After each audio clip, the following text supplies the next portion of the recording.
Welcome to the video on carrier synchronization. Signals from various sources are transmitted on the single channel by multiplexing.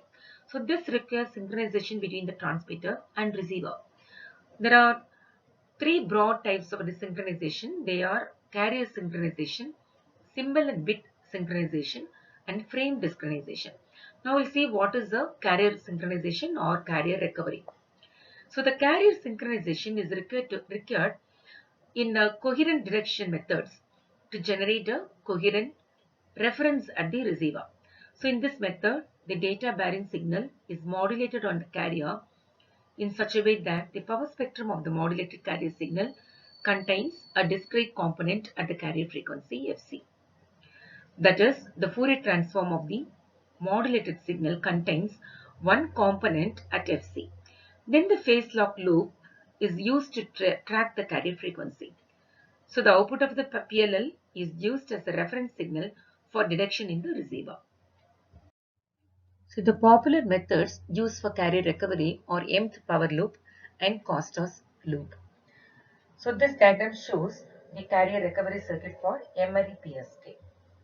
So this circuit is called as the mth loop, mth power loop, and when m is equal to 2, then this is called as the squaring loop.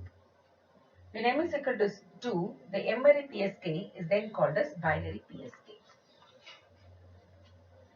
So as shown in this diagram, the input signal is first raised to the mth power by the mth power law device. Then the signal is passed through the bandpass filter. The bandpass filter is tuned to the carrier frequency Fc. Now this is the phase lock loop. The phase lock loop contains the detector. So this is the detector, then the low pass filter and VCO. The detector is nothing but the phase detector. So the phase detector, low pass filter and the VCO. Then the phase lock loop. The whole thing is a phase lock loop. This tracks the carrier frequency. Then the output of the voltage control oscillator is a carrier frequency.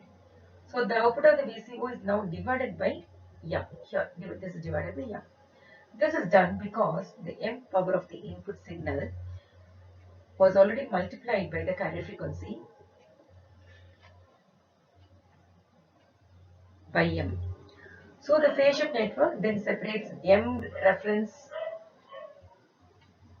signals for the M correlation receivers. Now in this technique, the power of the input signal is raised to some power, say M.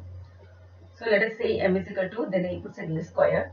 Because of this, the sign of the recovered carrier signal is always independent of the sign of the input signal carrier, since it is squared. Therefore, there can be 180-degree error in the output. So this is one drawback. So that there is an alternate method for this carrier synchronization. This is used for binary phase shift keying. So that is called as a Costas loop. So this is a Costas loop. So Costas loop for carrier synchronization. Now in this diagram there are two phase lock loops. This is one phase lock loop and this is the second one. So they have a common VCO.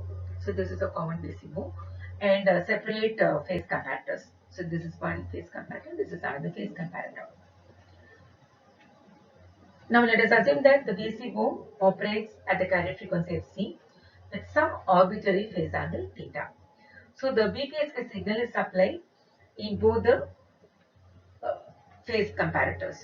So the low pass filters, here we have the low pass filter. So that will remove the double frequency terms generated in the phase comparators. And it will generate two signals. One is 1 by 2 square root of 2e by 2 cos phi minus theta and 1 by 2 square root of 2e by t cos sine phi minus theta.